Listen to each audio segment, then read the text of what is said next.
सहायक पुलिसकर्मियों का टूट रहा सब्र का बांध।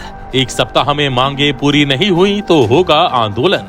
नमस्कार, आजाद सिपाही में आपका स्वागत है। मैं हूं राहुल सिंह। सहायक पुलिसकर्मियों के सब्र का बांध एक बार फिर टूट रहा है। उनका कहना है कि अगर एक सप्ताह में उनकी मांगे पूरी नहीं हुई तो फिर आंदोलन का रास्ता अख्तियार करेंगे। प्रदेश अध्यक्ष ने मंगलवार को कहा कि मांगों को लेकर 10 सितंबर से 23 सितंबर तक राजधानी रांची के मोहराबादी मैदान में धरना प्रदर्शन किया गया था।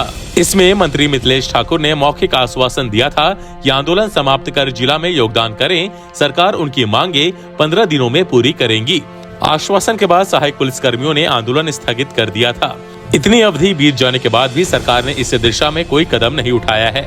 इस कारण एक बार फिर आंदोलन की राह पर सहायक पुलिसकर्मी हैं। सहायक पुलिसकर्मी विगत 7 वर्षों से सरकार के हर दरवाजा को खटखटा रही है और जो संपूर्ण रूप से एक आधुनिक बंधुआ मजदूर बना करके एक बेगारी प्रथा तरफ झोंक करके और कान में तेल डाल करके कुंभकर्ण के तरह सोए हुए हैं। हम मानते हैं पूर्ववर्ती सरकार ने किसी नीति से किसी परिस्थिति से हमको यहाँ कर ला के खड़ा कर दिया, लेकिन आपका दायित्व है, जिम्मेवारी है कि कम से कम इस कुनीति को, कुप्रथा को आप एक एनालिसिस कर करके एक सम्मानजनक, संतोषजनक रास्ता निकाले। और सहायक पुलिसकर्मियों के मानदेय वाला समस्या है और एक आगामी 2024 में पुलिस बहाली का विज्ञापन आ गई है, उसमें एक आरक्षण का रास्ता निकाले और ताकि मैक्सिमम से मैक्सिमम लोग सहायक पुलिस से पुलिस बल में शामिल हो सके। और जो बचा, जो किसी कारणवश नहीं जा सका, उन लोगों के लिए कम से कम एक मानदेय वृद्धि करके परिवार चलाने, घर भरण पोषण का रास्ता निकाल दे। ये तमाम मांग है और बिंदु है जो हमारे समझ से वाजिब है और विभाग के वरीय अधिकारी भी बोलते हैं कि आपका मांग जायज़ है, लेकिन सरकार ने किस नशा में, किस सत्ता के नशा में हम लोगों को गर्त में डाल के छोड़ दिया है, ये तो सरकार जाने।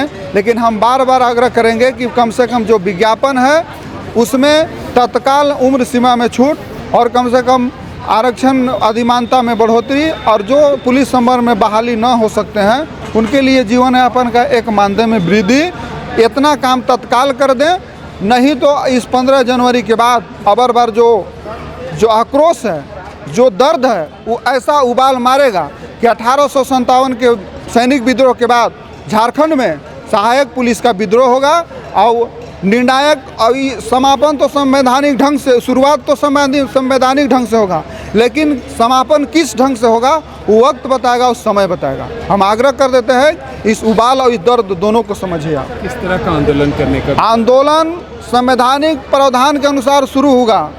अगर वो बात को, दर्द को समझने में आनाकानी करते हैं तो जो हद तक गुजरना होगा, सर भी कटाना होगा, तो सहायक पुलिस अबर बार पीछे नहीं हटेगा।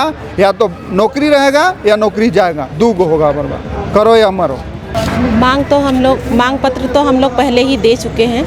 2 बार हम लोग आंदोलन किए और आंदोलन हम लोग स्थगित भी किए मांग पत्रों के सहमति पर ही, जो कि सहमति बनी थी, लेकिन हम लोग उस मांग पत्र पे कुछ विचार अभी तक नहीं हुई और ना कोई बेनिफिट नहीं मिला।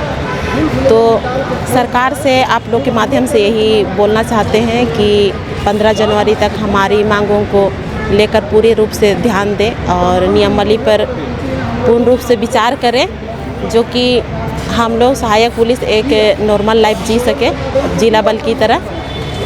नहीं तो अगर 15 जनवरी तक इन सब बातों पर अगर चर्चा ध्यान नहीं देती है सरकार, तो फिर हम लोग को बाध्य रूप से हम लोग का आंदोलन ही आना पड़ेगा और हम लोग का आंदोलन तब तक रहेगी जब तक हम लोग की मांग पूरी नहीं होती है। आप लोग ने पहले भी इस तरह का आंदोलन किया था और क्या लगता है कि दूसरी बार जब करेंगे तो आपकी बात सुनी जाएगी? देखिए, पहले भी हम लोग आंदोलन कर चुके हैं, लेकिन सरकार के जो भी नेतागण हैं जो आए और हम लोग से वार्ता किए और हम लोग का सहमति बनी और हम लोग का आंदोलन स्थगित हुआ, तो उसी प्रकार इस बार भी अगर सरकार हम लोग को ठाक के रूप में अगर हम लोग को करती है तो इस पर हम लोग ध्यान देंगे।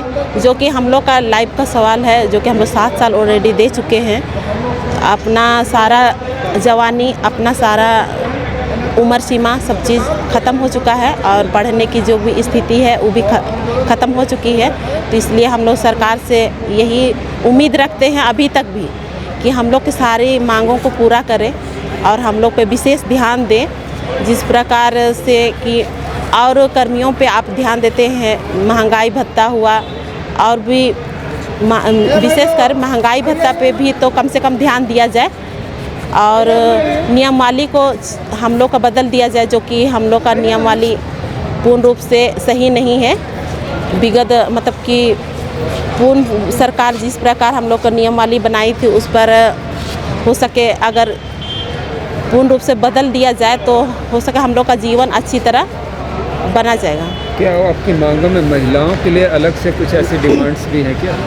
देखिए, हम लोग की मांगे जो जिस प्रकार जिला बल में महिलाओं को मातृत्व अवकाश हुआ, उसके बाद में विशेष अवकाश हुआ, इस प्रकार की मांगे जो महिलाओं के लिए है, उन सब मांगों के लिए भी हम सरकार से उम्मीद और विश्वास के साथ में मांग रखते हैं कि उन सब मांगों पर भी ध्यान दिया जाए, क्योंकि महिलाओं के लिए बहुत ही ज़्यादा हम लोग को दिक्कत होती है और हर एक ज़िला में महिलाओं की संख्या भी ज़्यादा है, पर उस पर बहुत विचार करने की आवश्यकता है, जो कि हमारी मांगों पर भी ध्यान दिया जाए। लेकिन विशेष रूप से जो 2024 में अभी पुलिस की बहाली है, उस पर हम लोग को ज़्यादा बेनिफिट दे तो ज़्यादा अच्छा रहेगा हम लोग के लिए।